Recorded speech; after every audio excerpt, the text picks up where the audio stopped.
Dobozi z'ekintu bana bakintu zirimu ekintu biceps. Yes. Okay. Show ya Awilo. Ekirowoozo kino wakijja okuleeta Awilo Masaka. Kirowoozo kyajja mwaka guwedde nga bampola n'Africa z'omukulu manager baayo. So kati twaleeta Awilo last year nga Africa celebrating emyaka 47. So kati tugitegeke Kampala. Naye abantu b'omu North ab'Arua ne bagamba mwani muleesa Awilo eno waffe w'Omukongo ne mukola show bbiri. Kakati be nakola nabo show yali ategese omutegesi n'agamba genda mu byalo. So n'asaba akole shemu. Kati bwe yavaawo Awilo n'agamba njagala kudda Kampala nkoleyo show mu byalo Arua njagala. Kati wagamba Arua nenga omanyi lwakisongeddeeko ekibuga ekyalo. Kati nze ndi musajja muganda Masaka ngitegeera nnyo ngikozeemu n'akola wano ebivulu bya Africa bibiri last year for Christmas n'omwaka 2022. So nengamba Masaka okusinziira experience teri muntu ayita show Masaka nga kandite Awilo Masaka nriskinge.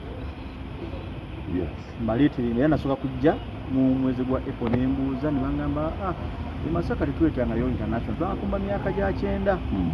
Nimbagamba leeta Awilo asooke n'ongamba ne gwe nabuuza nga akola kweri n'agamba nze ne boosi wange ku ssimu ye mabega kuliko ekifaananyi kya Awilo. Nina ekitegeeza Masaka esookkiriza ndeeta Awilo. Abamu bagamba nti okulanga nga kuluddewo. Okulanga kwali kwatandika dda naye okunnyigiikiza kuba twali twatandika dda omwezi gumu n'ekitundu okwenyigiikiza ne Capital FM yatandika Capital ne Buddu twajja namu ne tugaba ne flyers 3 mabega ne bana zagenda mu mujju okulanga tekuluddewo just okwongerezaako kuba omwezi gwa June nga gutandika bana zagenda zitambula nnyo era nga bubuuzo yabuuza naye nga mwanguyo okuteekayo bana. So kati olunaku lwaleero tugambe manyi nze najja lwakuna lwaleero ne tugamba katumiitinge ku bantu bategeera endongo ya Masaka mu kugireeta twongere okukola ki okumanya bwe tufeerinze tushinge. Okuyingira ssente mmeka? Kuyingira tulina emitwalo 2 emitwalo 10 ow'ebiri yajja kuyimirira ow'e10 ojja moto za katebe bwe batula mu maaso. Then tulina emitwalo 5 abeera 5 ku tebeni. Then tulina ne platinum bali ababiri bajja kusasula kakadde babeera bamunaana ku tebo babako n'ekyokunywa n'ekyokulya. Yes. Emiryango gya kugula osameka kuba be Masaka bamanyi okujja ate obudde nga bugenze oba oli awo ng'ate enkola y'ono gyayinza okuba ajja kuyimba mangu aveewo. Abantu be Masaka kimumanyiiko temukwata budde muyingira leeti naye endongoza international olina okukwata akatebe kuba abantu baba bangi olina okujja nga bukyali.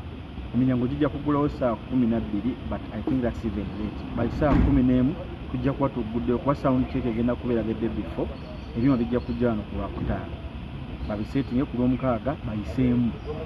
So kati ku saawa 11 emiryango gijja kuba giguddwawo ng'abantu batandise okuyingira buli omu ne tiketi ye.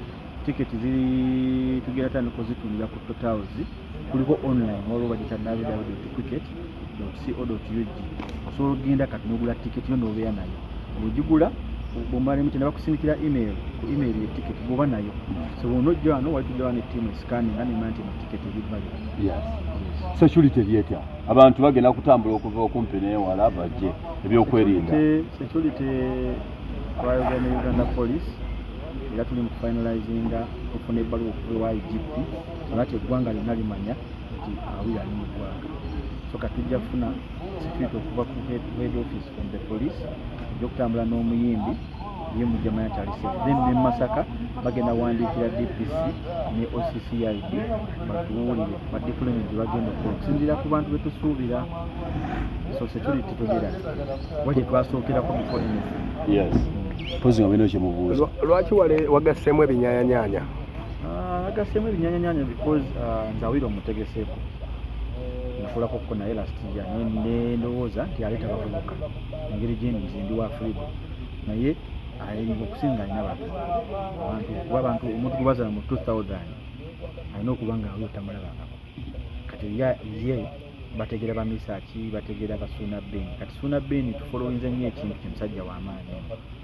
Twasaze ne tugamba katuleete Awiro tumwongereko bannayuganda we have to support Uganda for starters. Yes. Because osobola kujja mu Masaka n'oleeta muyimbi w'ebweru nga tulina abaffe tuvola twasukula tuleeta batatera kulabika aba Sister Bua Bachance Nalubega then tugattako Suna Ben Kasavu Kanyima katwayongeddeko n'emisaati so lati buli muntu afuna eri ajja okujja nga tayagala Awiro naye aganze Suna yandeese oli agambye nti nze Chance Nalubega yandeese so kati oyagala abantu banyumire kuba tuze kuwa abantu entertainment experience kino kyo kitukoze tuze kuba na Masaka experience wowe mtu wagenda ne mujja ne mujjuza eno event tukola Afro Explosion buli mwaka njagala nga mu Masaka ndikola buli mwaka mwezi gwa guno June oba August na tukola Afro Explosion ate nga buli mwaka ndeeta muyimbi w'ebweru okusinzira ku mwagadde batwagala mu Jamaica batwagala mu Congo mulala kati mwaka gujja tomaya tuyinzoleta Koffi Olomide so katina sinzira ku turn up Masaka jina atuwa na experience tunabawa